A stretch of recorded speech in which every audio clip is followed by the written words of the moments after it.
আপনার যে বডি বন্ধু বান্ধবরা কিভাবে সাপোর্ট করে, মানে কি ভয় পায় নাকি? না ভয় পায় না, they are very supportive, pretty much supportive. আমার আশেপাশের সারাউন্ডিং এ কম বেশি সবাই অনেক অ্যাপ্রিশিয়েট করে। আর বডি বিল্ডিং এর যে ক্রিটিসিজম অনেকে করে যে এই বডি দিয়ে কি হবে, বডি বিল্ডিং করে কি হবে, ইনজেকশন দেওয়া বডি, এগুলি আপনারা হ্যান্ডেল করেন কিভাবে? দেখেন আসলে এখানে আমি জাস্ট বডি ক্যারি করতেছি না, একটা পার্সোনালিটিও ক্যারি করতেছি। The how I portray my self as a body builder, as a human being, ওটা সবচেয়ে বড় জিনিস। অলরেডি উনি একবার চ্যাম্পিয়ন হয়েছেন, আজকে দেখা যাক কি হয়। কেমন প্রিপারেশন? জি আলহামদুলিল্লাহ ভালো, অনেক দিনের প্রিপারেশন, মোটামুটি আই এম ফিলিং গুড। জি, এখন দেখি বাকিটা পারফরমেন্স অ্যান্ড জি জাজেসদের উপর। আপনার নামটা একটু বলবেন কেন? আহমেদ সানি।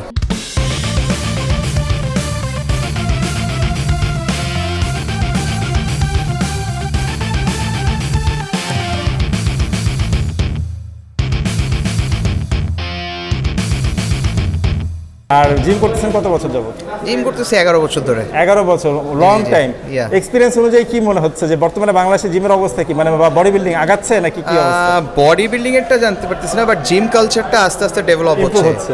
এখন আস্তে আস্তে সব জায়গায় কম বেশি আপনার দেখা যাচ্ছে যে ভালো ভালো জিম হচ্ছে। জি। অ্যান্ড সবাই ফিটনেস নিয়ে অ্যাকচুয়ালি পড়াশোনা করে, আইডিয়া আছে মানুষের আপনাদের মতো যারা ব্লগিং করতেছে, ইভেন আমি নিজেও করি, তো দেখা যায় যে সবার একটা আইডিয়া হচ্ছে অ্যাবাউট ফিটনেস অ্যান্ড এভরিথিং। আচ্ছা, সো ওই দিক দিয়ে আমরা আগানো, কিন্তু বডি বিল্ডিং এর অ্যাকচুয়ালি সেগমেন্টে আমরা অনেক পিছানো আছি এখনো। কিরকম ব্যাপারটা কি?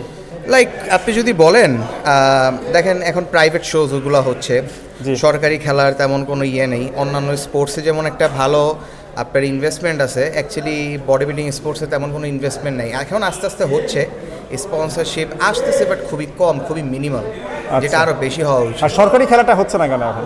এটা ঠিক বলতে পারতেছি না। এটা এখন আমাদের বর্তমান একটা দেশের যে একটা আনসার্টেন সিচুয়েশন, এটাও অনেক বড় একটা ফ্যাক্ট, যেটার কারণে বেসিক্যালি দেখা যাচ্ছে যে সরকারি খেলাগুলো হচ্ছে না। তাহলে এখন আপনাদের যে প্রাইজ মানিগুলি কিরকম আসে, এর দিকে আপনার যে ফুডিং যে জিনিসগুলি টাকাগুলি উঠে আসে? টু বি অনেস্ট আগের থেকে বেটার প্রাইজ মানি প্রাইভেট শোগুলোতে, ওই হিসেবে যতটুকু করতেছে আলহামদুলিল্লাহ। তো আপনার পার মান্থ কেমন খরচ যায়? আমার পার মান্থ অ্যাকচুয়ালি ডিপেন্ড করে। এখন যেমন তো আবার প্রেপ করতে 3-4 লাখ টাকা অনায়াসই নেমে যায় এভরি মান্থ? না সব মিলে বা আরো বেশি যায়। আরো বেশি? হ্যাঁ, এস্টিমেট আরো বেশি যায় মাসে। ওভারঅল যদি 3-4 মাসে ধরেন, 3-4 মাসে তো 3-4 লাখ চলে যায়। Food, supplements, everything. এই টাকাটা আপনি ম্যানেজ করেন কিভাবে? বেসিক্যালি জবস বা অন্যান্য আপনি যেগুলো এগুলোর মাধ্যমে নিজের সেলফ স্পন্সর্ড, বা কিছু ক্ষেত্রে আমার ফ্যামিলি সাপোর্ট করে, but not for long time. আচ্ছা, এখন ব্যাপার হচ্ছে আপনার যে বডি বন্ধু বান্ধবরা কিভাবে সাপোর্ট করে, মানে কি ভয় পায় নাকি? না ভয় পায় না, they are very supportive, pretty much supportive. আমার আশেপাশের সারাউন্ডিং এ কম বেশি সবাই অনেক অ্যাপ্রিশিয়েট করে। আর বডি বিল্ডিং এর যে ক্রিটিসিজম অনেকে করে যে এই বডি দিয়ে কি হবে, বডি বিল্ডিং করে কি হবে, ইনজেকশন দেওয়া বডি, এগুলি আপনারা হ্যান্ডেল করেন কিভাবে? দেখেন আসলে এখানে আমি জাস্ট বডি ক্যারি করতেছি না, একটা পার্সোনালিটিও ক্যারি করতেছি। The how I portray my self as a body builder, as a human being, ওটা সবচেয়ে বড় জিনিস।